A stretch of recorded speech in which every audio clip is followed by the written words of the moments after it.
A versão da Emerald Fennell em 2026 de O Morro dos Ventos Uivantes já despertou polêmica muito antes de chegar às telas. Porque ela escalou o Jacob Elord, que já tinha trabalhado com ela antes em Saltburn, para viver o Heathcliff, que nas páginas da Emily Brontë era um homem não branco, era um homem cigano. E isso era muito importante porque boa parte dos temas desenvolvidos pelo livro lá em 1847 passavam por isso. Dessa forma, ao fazer com que o Heathcliff fique branco, essa adaptação já se esvazia da maioria das principais discussões que o livro original despertava. Só que ao assistir ao filme agora, eu posso dizer que isso sim é um problema, isso faz falta na tela, mas é o menor dos problemas em um filme que substitui discussões raciais, discussões de classe, por uma performatividade BDSM que parece muito mais saída de um livro de fanfic da Stephenie Meyer do que de uma adaptação de O Morro dos Ventos Uivantes. Para quem não conhece a história, a Catherine é uma menina branca que um dia recebe na porta da casa dela um menino muito pobre, sem pai e sem mãe, e o pai dela acaba adotando esse cara como filho, entre aspas, mas ele acaba se tornando muito mais um servo, mesmo que ele desenvolva uma amizade muito próxima com a Catherine. O nome dele é Heathcliff. Os dois nessa adaptação são vividos na vida adulta pela Margot Robbie e, como eu falei antes, pelo Jacob Elord, e quando eles crescem, tanto na história original quanto aqui no filme, eles acabam desenvolvendo uma história de amor bastante conturbada, para dizer o mínimo. De um ponto de vista visual, O Morro dos Ventos Uivantes de 2026 é um filme bonito, mas bastante vazio, porque a Emerald Fennell e o diretor de fotografia Lionel Sandgren criam um visual bastante evocativo, um visual bastante onírico, inclusive com aquela neblina muito forte, com construções de cenários que muitas vezes são até expressionistas, porque eles são estilizados, eles têm ali um contraste muito forte entre preto e branco, a fotografia bastante dessaturada, cria uma imagem na tela que é bastante melancólica, e a diretora, mais uma vez com a ajuda do diretor de fotografia, consegue estabelecer planos que são lindíssimos, planos visualmente muito impactantes. O primeiro problema que eu identifico, e que já dá para perceber nos primeiros segundos de filme literalmente, é que a Emerald Fennell, que já passou dos 40 anos, demonstra uma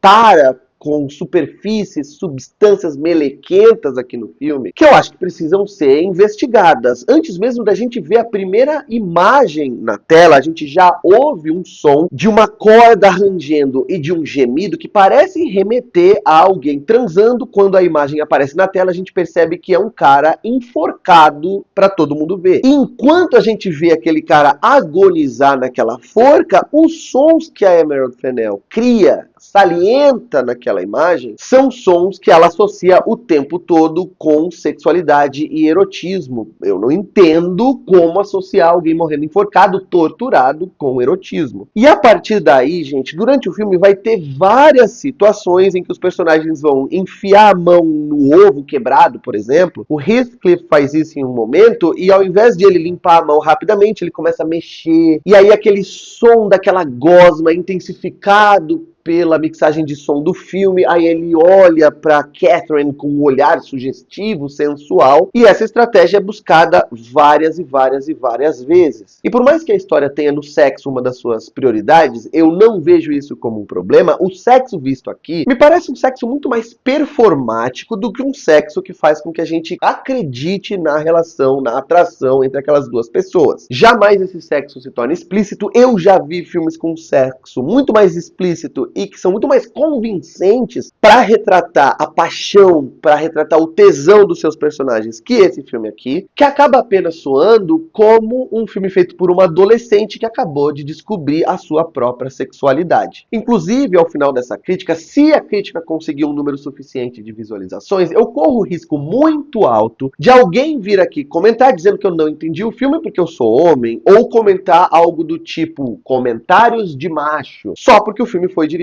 por uma diretora mulher. Mas para um filme dirigido por uma diretora mulher, que muita gente vai defender apenas por isso, o retrato que a Emerald Fennell faz do Heathcliff é um retrato bastante perigoso. Ela passa pano para aquele cara de um jeito que me assusta. Porque principalmente com a Isabela, não necessariamente com a Catherine, o Heathcliff muitas vezes se comporta como um estuprador. E o filme parece o tempo todo estar nos dizendo que não, que aquilo é apenas um joguinho que faz parte dos joguinhos de amor. O Heathcliff é visto como um monstro, ele é visto como alguém perigoso. No livro isso se justifica porque ele vem de uma classe inferior e ele é de uma raça que era normalmente associada com perigo, principalmente para as mulheres nessa época. Aqui, como eu falei, essa mensagem é esvaziada e em muitos momentos, quando alguém menciona que ele é um monstro, quando alguém menciona que ele é uma depravação, eu me senti tentado a concordar com essa pessoa, porque realmente ele é um cara bastante perigoso, ele é um cara que comete crimes em determinado momento, crimes sexuais, mas o filme parece relevar isso e focar na intriga entre mulheres, na intriga entre a Catherine, a Isabela, a Nellie, vivida pela Hong Chau. A Isabela é vivida por uma atriz chamada Alison Oliver. E, portanto, até os temas que poderiam ser discutidos pelo filme, que não foram esvaziados pelo fato do Heathcliff ser branco, acabam sendo desperdiçados, porque a diretora simplesmente não quer, ela não está interessada em discutir as coisas. O que ela quer criar é uma fantasia juvenil, no pior sentido do termo, que envolve sexualidade distorcida, sexualidade delirante, BDSM. Não dá pra dizer que a Margot Robbie atrapalha alguma coisa, porque ela tá naquele modo de viver a Catherine como uma mulher mimada, uma mulher que tá acostumada a todo mundo fazer o que ela quer, e a manipular o Heathcliff, e que gosta muitas vezes de quando o Heathcliff é mais bruto com ela na cama. Tudo bem, não é essa sexualidade que eu tô problematizando aqui, e que se equilibra naquela linha fina entre gostar do cara, querer o cara na cama, mas não querer a imagem que as pessoas vão ter dela, caso ela se entregue a ele publicamente. Mas eu não gosto muito da interpretação do Jacob Elord, que é um cara que nesse filme aqui adota um tom de voz sussurrado o tempo inteiro, não só quando eles precisam cochichar, porque pode ter alguém ouvindo, mas mesmo quando eles estão bem isolados de todo mundo, parece que ele tá sempre sussurrando, e o pouco de voz que sai é um tom de voz bastante grave, e ele parece adotar realmente uma postura, uma imagem de símbolo sexual muito mais do que de homem tridimensional, porque ele é, obviamente, um símbolo desse tipo de masculinidade idealizada, sexualizada pela Emerald Fennell, desse cara forte, desse cara robusto, desse cara viril, e que mesmo assim é capaz de falar de uma maneira sexualizada o tempo inteiro. Não tem uma frase que o Jacob Elord fale no filme que não pareça que ele está sexualizando as palavras que ele está dizendo. Ele funciona muito mais como um ícone sexual do que como um homem. A trilha sonora composta pela Charli XCX, eu acho que é um ponto forte do filme também. O que a Emerald Fennell tenta fazer é o que a Sofia Coppola fez em Maria Antonieta, criar uma trilha sonora intencionalmente anacrônica para despertar um sentimento pop no filme, para alinhar o filme com as plateias modernas. Eu não acho que o filme faz nada além disso com a trilha sonora. Eu acho que vai funcionar muito bem como disco, eu quero ouvir o disco da Charli, mas no filme o máximo que faz é isso, é criar esse anacronismo pop.